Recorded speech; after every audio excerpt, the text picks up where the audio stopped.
Good day. It's Bob Govro here, host of the Wealthy Entrepreneur Podcast. I just want to actually leave a special message here for you guys. You guys have been supporting us for one full year. And you know what? To be honest, not a lot of podcasts actually post consistently for 1 year. I think I saw Alex Hermosi post out at one point, the survival of 52 episodes or 1 year is close to 0%. So super proud that we've been able to bring the Wealthy Entrepreneur Podcast to you, our listeners, our entrepreneurs who we're here to support. But I want to do a very special thank you to you guys for all of your support over the last year. We're really starting to build up momentum. We've got incredible guests, but I wanted to introduce this and one more time say thank you for your support. We appreciate it. It's been an incredible year hosting podcasts, guests, messages, trainings to this wonderful community. And I just want to let you know I'm committed to making sure that the next year is even better. So thank you once again and enjoy our 1 year anniversary.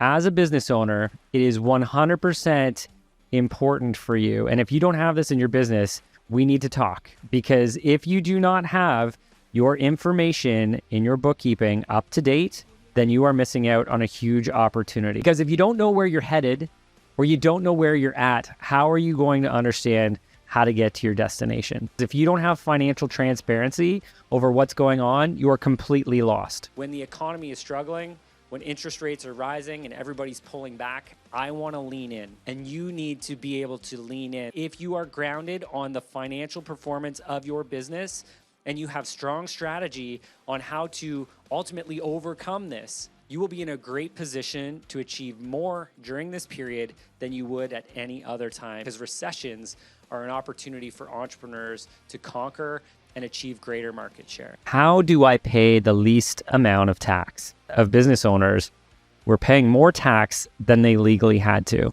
The greatest opportunity for you to have tax savings in your business as an entrepreneur, as someone who wants to be a wealthy entrepreneur, is that you can choose the structure that best fits your tax profile. It is 100% your number one priority in your business to maximize your profits.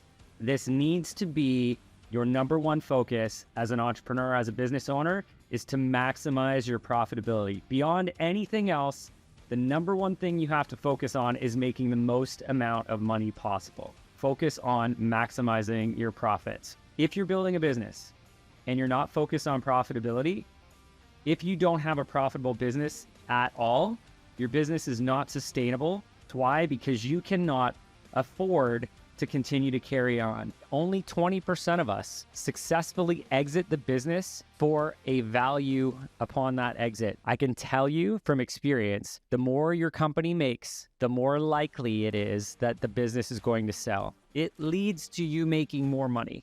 And when you make more money, you can have a greater impact in your life, in your business. And that ultimately, whether it's making money or it's making impact, one of those two are really a primary focus for us. But it all starts with focusing on driving profits. More profits mean more impact. This is how we build out our path to becoming the wealthy entrepreneur or to be financially successful business person. Ultimately, we're on this path together to try and achieve financial freedom, but we have to know the path we need to take in order to get there. Building your pathway to achieving your financial success to become financially free for you. A lot of the tax that gets paid is late tax, where penalties, interest, that type of thing, or not knowing that you needed to register for GST, HST because you didn't know that you exceeded a certain threshold, or not knowing that you have to change over when you're remitting your payroll remittances because you didn't know. When things are up to date, you can make proactive decisions. The amount of times that I've seen late penalties or interest that would far and above cover the cost of getting proper bookkeeping done during the year. You have to understand that a business owner or an entrepreneur has a totally different value system than somebody who was raised in the middle class.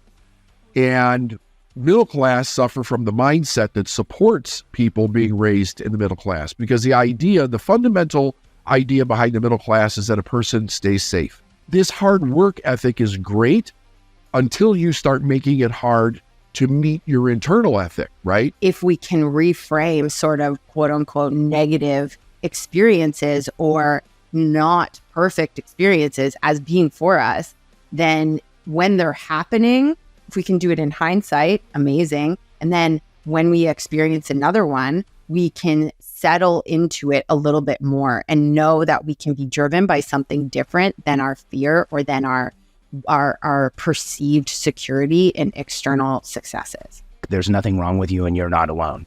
And the reason I use that as a mantra for us as entrepreneurs is because so many of us have been convinced that we are in that place that is broken, that we are dysfunctional or disordered, or there's some issue that we have. And when you look at society in general, we have a bias for figuring out what's wrong with human beings and figuring out what's bad, what's wrong. If you really look at it, for us as entrepreneurial personality types, the same attributes that make us look like we are disordered and not okay and need help, when we lower pressure and noise in our lives, when we eliminate the distraction in our lives, those same attributes make us look gifted. If we're looking at how we continue to add revenue and add growth, or at least sustain it, the 10-10-10 strategy, 10% new clients, 10% upsell or referrals from existing customers, and a 10% pricing strategy, if you do that, you actually get a compound effect of about 35% growth during the year.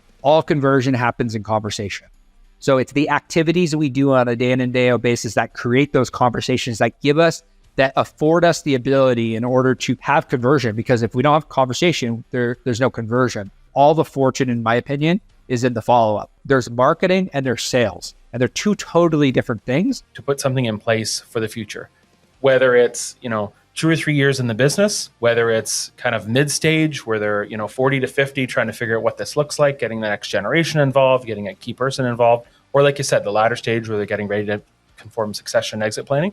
It's a liquid document. So it's something that's always going to change, but at least in the beginning, whether you start at 20, 30, 40, or 50, you've got something in place. You've got a hard copy financial plan that you can say, this is how I'm working. These are what I'm working towards. And then it's personalizing it. What can I do to make my future better? What can I do to make today better? The big bottleneck on any service-based business is delivery. Because if you're in a one-on-one setup, you can only acquire so many clients as your delivery can handle. So most entrepreneurs are not going to move into pain. So even if we could fix their lead gen / sales, if they can't handle more than X number of clients, they're never going to grow their business, because why would they? They're just going to, kill themselves on the back end. But in the near, in the 6 to 12 months of I want to build a little more financial stability and get more clients in, leveraging paid traffic ads is the fastest way to do that, because you don't have to have a single follower on social media. You can press publish on your ads and be shown to more people in a day than you would otherwise over a year with posting content. It's a know, like, and trust game, especially online. Profit simple as our approach to bookkeeping, how we help business owners make profits simple. All of your financial information is up to date, has to be up to date. If we don't know the score of the game, how do we know what strategy to put in place in order to win the game or to get ahead? Right? We need to know the financial numbers inside your business, how it's performing, so that we can make adjustments along the way and continuously improve upon that. Now, although it's up to date, the second component is it needs to be accurate. We need to be able to rely upon this information to make sure that it is giving us the right detail to make informed decisions. And then component 3 is really, how do we use this information? How do we understand what it's telling us so that we can make informed decisions? Everybody has some form of imposter syndrome. And it's because, well, I can't say everybody, but most people, or at least most people in our world do, because we're growing. We all have that in some way, right? And there's always something new to learn. So as long as we're growing, we're going to feel that imposter syndrome. And that's, to me, it's like GPS for growth. It's actually a good thing. And maybe we can reframe our relationship with it so that we don't feel a weirdness or a shame, and realize we have so much to contribute, and let's just keep growing together. And I think what solved that for me and for you and for all of us is that when you build community of people who are aligned, where you're safe to be yourself and show up and share your wins and share your struggles and ask for help and not feel weird about it, it's a game changer. So find your people. Find a community where you feel safe to show up, be yourself, and you're all growing together. So if we think about what is success? Success is people wanting to collaborate with you. Collaborate as business partners, as investors, as whatever as customers, right? And the best way to do that is to have a good reputation. The bigger our reach, with the better our reputation being in the market, means every dream and goal and project in our life gets easier to accomplish. When you start pushing, resolving problems, financial you unlock the financial constraints of doing that, you will see your business transform because people will feel empowered. Speed, right, will just get unlocked. And you'll also create these learning moments. See, 90% of those businesses that fail because they run out of cash, not because they don't have a good idea, not because they're not profitable.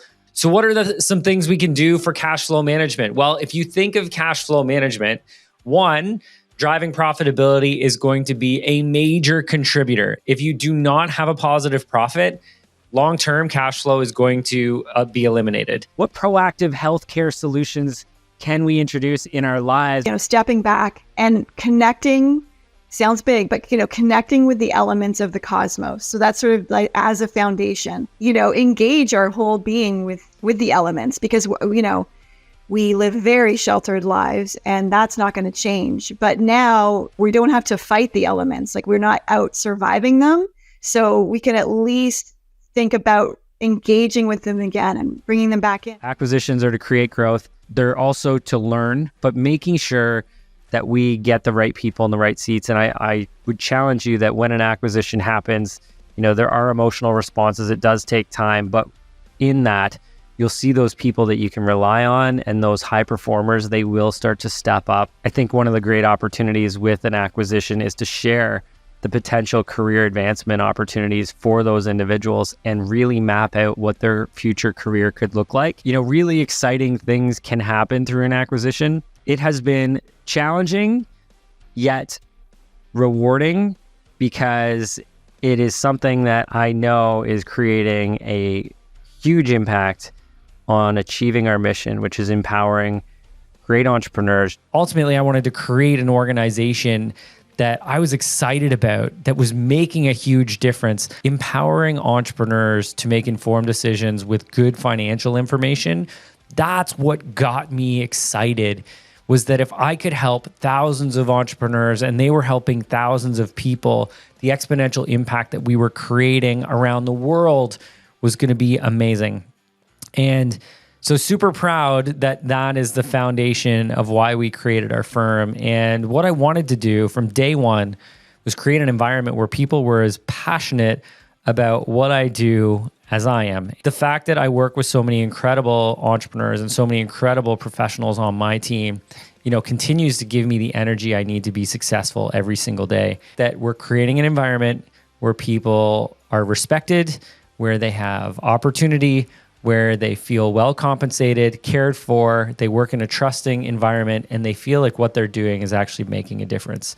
If you want to build the best team, you need to be honest and real, share your core values, share your mission, share what their expectations are, so that when they come into the organization, they're fully aligned and there's been complete transparency. They know exactly what they need to do to hit the ground running. How do you switch from generation to generation? And I think as brothers too, there was once four of us, right, in the business, all equal partners, trying to figure out where our sweet spot was. But once you get, I think for us, what we found is that the biggest thing was that when we had cohesion as leaders, then your team recognizes that, your team starts to gel together because your leadership teams gel together, and now your values and your mission can be held up consistently, and you can start to implement it. It took us too many years to figure that out. So, which I think is the beauty of business in many ways, right? You're never at the finish line. And so you kind of feel like, okay, if we reach this plateau, we'll be cool. But yeah, at that plateau, there's a new set of challenges and a new set of dynamics that come with it. And business keeps evolving. So as you fix challenges in your business, the awesome part is seeing people change as well, right? Like, people start thriving. You're changing lives. It's real. I've seen it. I believe it starts with what you want out of life. Then business should be fuel for your life, not your life. If we've got a great client base, all A-class clients, and we've got a great team, right? A great team that they interact with, and a great product, service, or whatever it is, and you're pricing it appropriately, numbers, then the owners will have a good life. let's not sell it for what we think it's worth. Let's understand the value that the marketplace sees in it and then price it accordingly. Test and measure the whole time. And if you're an existing business, the fastest way to new profitability is a price increase. The first sale is to yourself. Do you believe the thing or the team, the service or the product is worth it? That's the first sale. Then you test and measure, but also you can add in what's called soft dollar options. Ambience of the customer experience is a soft dollar option. Costs you nothing, but the customer feels better. A pre and post phone call. Just checking in, you got it. Just checking in, it's okay. How's it going? Ambience of the customer experience justifies, it's a soft dollar option, costs you nothing, other than 5 minutes of labor, to justify the price because the product, the customer experience is better and they're prepared to pay more for it. The reason I decided to be a CPA to begin with was the fact that I wanted to differentiate myself with all the other graduating students. It's very interesting. The standards of which a CPA adheres to are really in-depth and sophisticated. And they do that because the idea of CPA Ontario or being a CPA is that we're in here for the best interest of the public and making sure that reporting is transparent and that taxes are being filed according to the legislative requirements. I can tell you there is some pretty interesting stuff that our tax team does that not too many tax teams, even those CPA teams across the country, across the world are doing. And it's something we're really proud of because we are part of continuous learning. And I think that's an element of being a CPA and working with a CPA. You know what you're getting. People like us and our firm at Govro take being a CPA with great pride, integrity, and passion to help people. To understand how to manage uncertainty, we have to start acknowledging that there are different strategies for dealing with different types of uncertainty. The most common type of uncertainty is what we call the known unknowns. And that's a situation where, although not fully predictable, there are relatively small range of expected outcomes and probabilities. Those most common strategies for that kind of scenario will be forecasting and adaptation. Forecasting simply means that we collect better data, and with better data, we can analyze and predict the future. Adaptation, on the other hand, means that we can wait and see, but we need to be responsive and agile. Right? We hear those words a lot these days, and we need to get ready to change quickly once we see the future with a much more kind of clear pictures. But entrepreneurs oftentimes involve creation of new things, and when you involve creation of new things, you have uncertainty, not just risk. And how are you going to deal with that? That's what venturing ideas and strategy comes in. So what today's literature and today's practice would suggest is don't be perfect, as Bob said. We have this concept of minimum viable product, right? And I would define that as a 67% finished product. Let people experience what you want to do, right? Let people experience what you want to provide them with. But that's not perfect.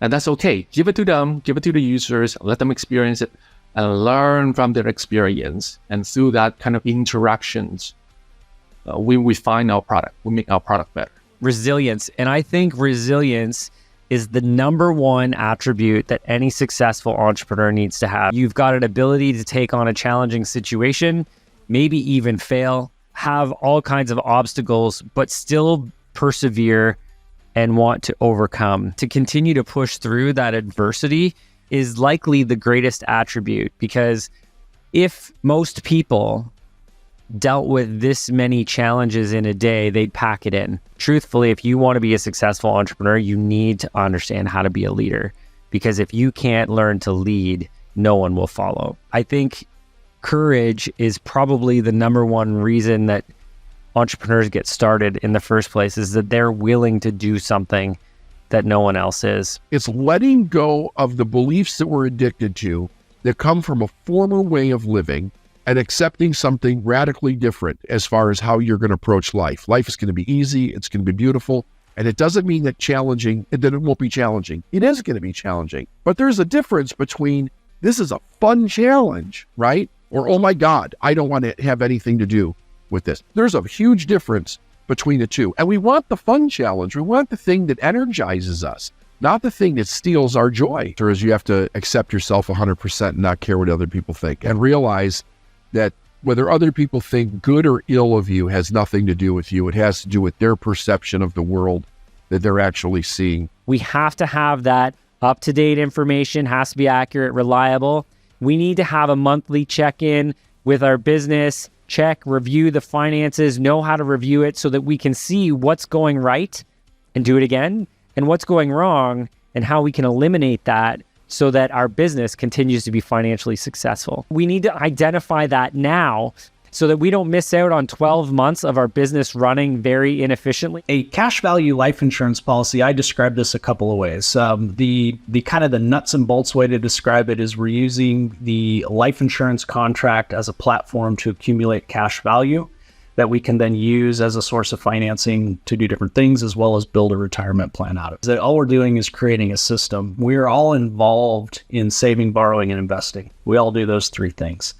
And we're familiar with some of the conventional ways of doing that, right? In my case, I particularly focus on whole life insurance contracts, but we're using that unique system to create kind of an alternate way of saving, borrowing, and investing. And when you want to perform at a top level, you really have to put everything into one thing. And it can't be spread across multiple things. If you want to be the 1% in anything, it's got to be all in on that. And it's going to sacrifice all other aspects of your life. You can't do it all by yourself. How much more efficient you can be with other people who can do things not only as good as you, but potentially better than you, so that you can spend more time on what you're best at. And to have those kind of people, you have to have trust. So you have to build those relationships over time. You have to put trust and respect into those relationships so that they put that trust and respect back into you. And I think a lot of what's come into my life came into how I treat people. The strategy for building a boring year that will be successful, right? High level plan it. We're going to plan out what our objectives are. We build it, make sure we have the resources. We set it. We determine what the critical drivers are necessary to hit that, and the accountability that's necessary for each individual member on the team. We then send it out, and then we check it weekly, and then we celebrate it. This has been an incredible advancement in our organization for building a boring year that's continuing to grow. Make sure we have the resources in order to achieve those goals and continue to build a boring year of accountability and success within your organization. Then let's get back to the fundamentals. The very first thing you should do, and this is part of increasing your wealth and eliminating your financial stress for everyone, is to understand your personal budget. So understanding the money coming in, get very clear on the money coming in. And then you want to get clear on the money that's going out. And this is a really good exercise for everyone to make sure that you go through your bank accounts and identify some of the maybe wasteful spending that's happened, eliminate non-essential items, and get yourself a little bit tighter on your financial spending. Understand your budget, money coming in, money going out. If there's no surplus, I need to fill you in on a secret. All of us have the ability to increase our income or decrease our expenses. If you want to increase your income to make sure that you're putting it back into your investments, or even if you want it for discretionary spending, everyone has the ability to go out, work more hours, unless you're working all of the hours, but you have the ability to influence how much money you make. You can reduce your spending on unnecessary items to make sure that you do have a surplus. When we start getting employees bought into that why, that purpose, that mission of what we're trying to accomplish, when they buy into that and they buy into the values, when people start buying into that and saying, yes, this is just something that I'm so committed to, we get employees acting like ourselves. And in that case, they'll start problem solving more, they'll start taking more initiative, and they'll be more passionate about continuing to see the organization be successful. So to get employees to act like owners, we have to give them the opportunity to understand the true why, align themselves with that, and attract those people who have similar values so that they're passionate about pursuing the objectives of the business as well. Ask for feedback, listen to the feedback, and then take action on that feedback. So like I'm talking about with the client satisfaction surveys, this is a way for us to ask for feedback. So point number one, people are already engaged to say, okay, we appreciate that they're asking for feedback in how they can do better. Then all of a sudden their challenges or their issues are slightly softened because of the idea that we're looking to make the experience better for them. It likely increases the longevity of client relationship. And if there are clients who are thinking about going somewhere else, this will likely give you the opportunity to solve that before they leave. So ask for feedback, listen, but take action on it. So if you want a world-class client satisfaction and world-class referral network and promoters, you need to be looking at how you can constantly make it better and how you can listen to that feedback and take action on that feedback. One of the things that I think is super important is they're in a high stress period and they are building resiliency, but they don't necessarily have it all yet. And they don't feel confident yet to say, I have an idea, or am I on the right path? Or they worry a lot about their future. You should worry less because things will work out. Like, worry less. But one of my jobs, I think, and this is maybe where my enthusiasm comes from, is to build them up, to be like, you've got this, you're great, you're wonderful. That, it sounds minor, but it's not. To really instill a sense of, you have this, you're vibrant, you're intelligent, nobody can take that away from you. And anybody can grow and learn from this. And I think that is important to what I'm teaching. And failure is part of learning, and that's okay. And I don't just mean failing a class. I mean, you're going to stumble. Well, there are risks in what we do. And then we learn from those risks, and it changes the behavior for the next time. Thinking about younger people and leadership is that if employers could employ radical empathy, really, really careful listening skills, and the kinds of performance reviews where, on top of laying out what the person is doing, could open the door to, what could I do better for you? What could I do as an employer? And some do that very well. But where are we working together to make this a positive work culture? I think that would be huge. I don't think employers need to reinvent everything and have beanbag chairs in every office. I think they just need to say, I'm going to listen to your ideas. I'm going to make positive corrections when I need to, but you will never be demeaned by that, and making sure that they're being heard. And then it is the 4 Ps, as I call it: process, people, purpose, and platform. So once you start going down your steps and you start like laying these 4 things out, you start, even as you walk through mapping it, you start having these discussions and you start to understand, oh man, we have 3 different people doing one thing, all of this kind of stuff. One key thing while you're doing this as well, I would say, is you want to really make sure, the temptation is to be like, okay, we're going to change this right now. I really, really recommend map first, change later. Get the full mapping of your process, map the whole thing out with these 4 items. Again, that's the process or that specific step, the people that are involved in that step, the reason why you do that step, what value add does it have, and then the platform that you're using to kind of capture that information or move that information. Strategic partnerships are where you find somebody that has equal value to what you're contributing to a similar market, and you guys can collaborate and bring greater strength and power to a specific space. Looking for somebody who has a similar market, a market that you can serve. They've already got a know, like, trust factor with these people. The fact that you can go in and add value to their market offers huge value to them and to their clientele and builds loyalty. At the same token, it gives you an opportunity to generate significant revenue with people who you know need those services. And then in contrast, you've got an existing market that particular group can offer. I feel like the integration of your work life and your home life, or your outside of work life, is going to be a constant evolution and a reinvention on an ongoing basis. We need to set boundaries, and this is establishing clear boundaries between work and personal life, defining specific work hours, designated time, to delegate those responsibilities. So when you know some of those tasks have administrative nature in them and you don't need to be responsible for them as the CEO or as the entrepreneur or as a senior leader in the business, you need to look at delegating responsibilities. And one of the secret weapons that we typically introduce when businesses start becoming successful is the use of a family trust. Flexibility is huge inside the use of a family trust, and it gives us more flexibility than any other structure. Any of these new corporations you set up, if any of those start having surplus cash or investments in there, You can dividend that up through the family trust. It can also go into the holding company, all tax-free, well, as a vehicle. So it gives us scalability, gives us flexibility. Major one is the multiplication of the lifetime capital gains exemption. It allows us to have more flexibility on intergenerational transfers of ownership in the corporation. Delayed taxes on debt allows us to protect our equity, and it allows us to income split.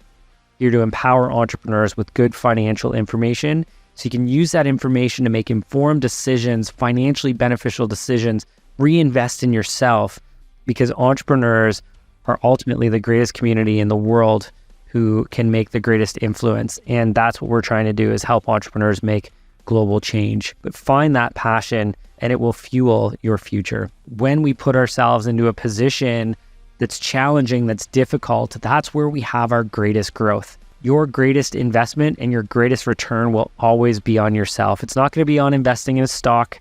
It's not going to be in investing in real estate. Your greatest investment is going to be in you. Go all in on you and never stop.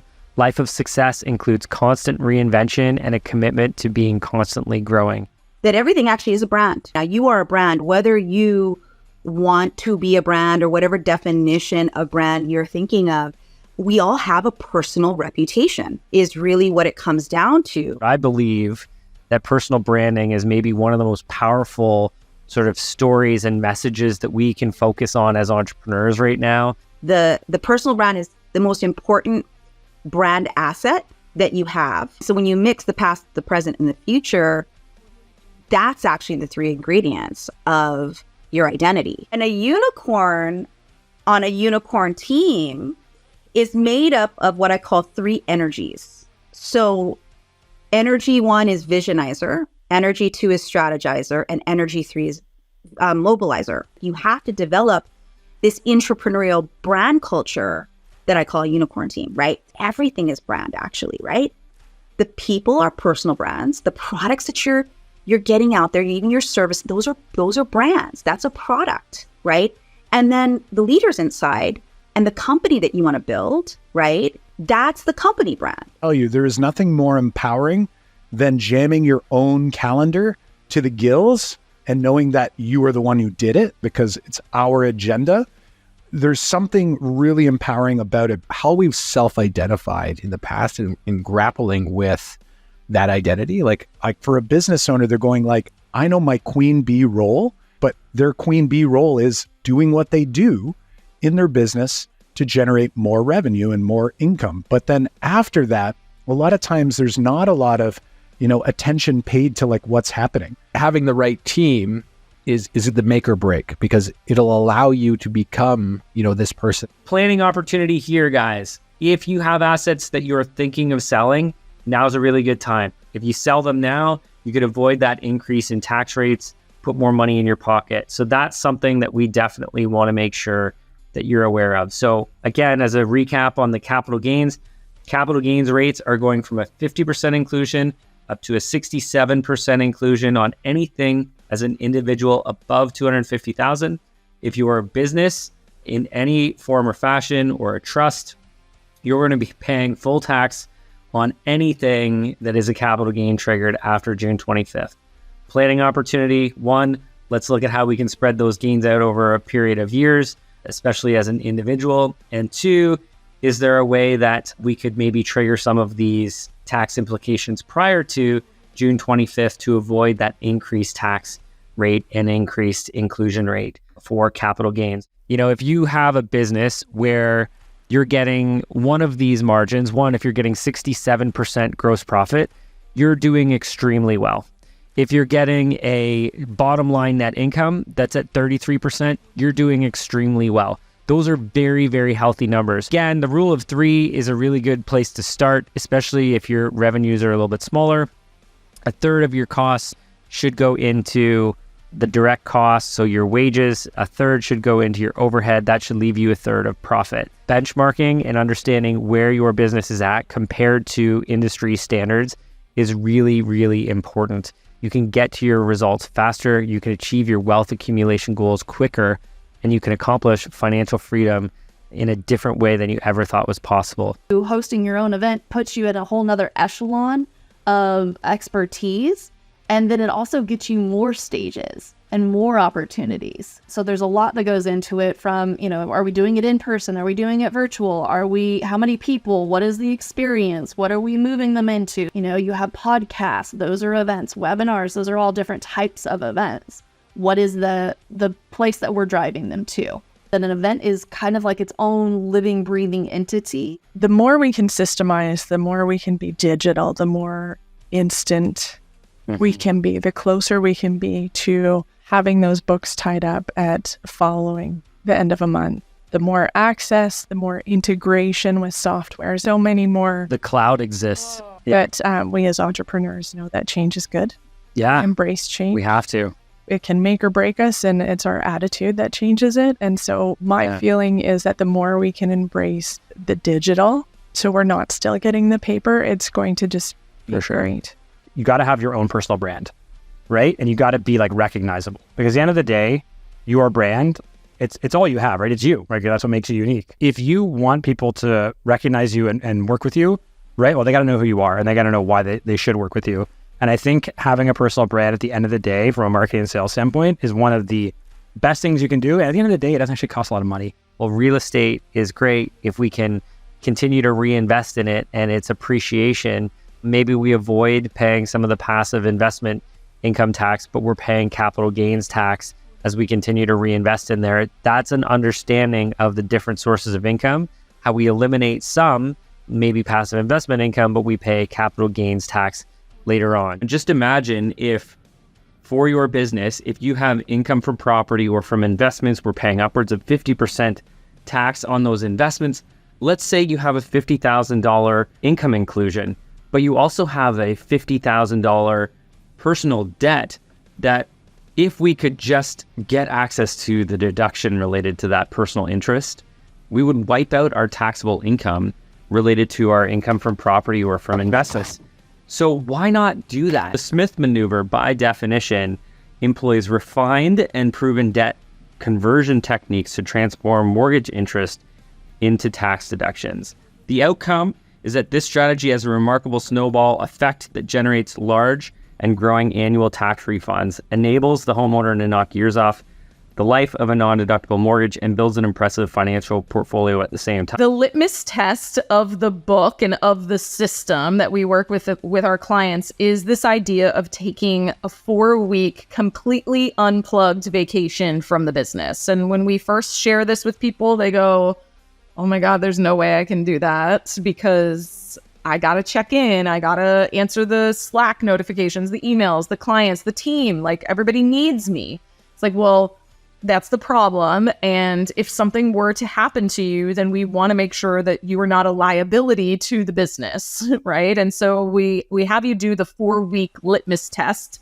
We call it like the 4-week vacation, because the business also needs a vacation from you. But if we can get the business to run and grow without you being there for 4 weeks, then typically everything is happening within your business during that time, right? Like, you're going to sign on new clients, you're going to have to market, you're going to have to sell, you're going to have to deliver, you're going to have to collect money, you're going to have to make payroll, you're going to have to deal with team challenges. Like, all of those things are typically happening within a 4-week cycle. And we want the team to be able to rise to the occasion and figure out like what does not work well without you being here. And then let's come in and improve it. Really, the idea is that we don't want anything to be super dependent on your involvement. And that's healthy for the business. But the system really revolves around understanding your time, right? Like, time, I think, is more expensive than our money.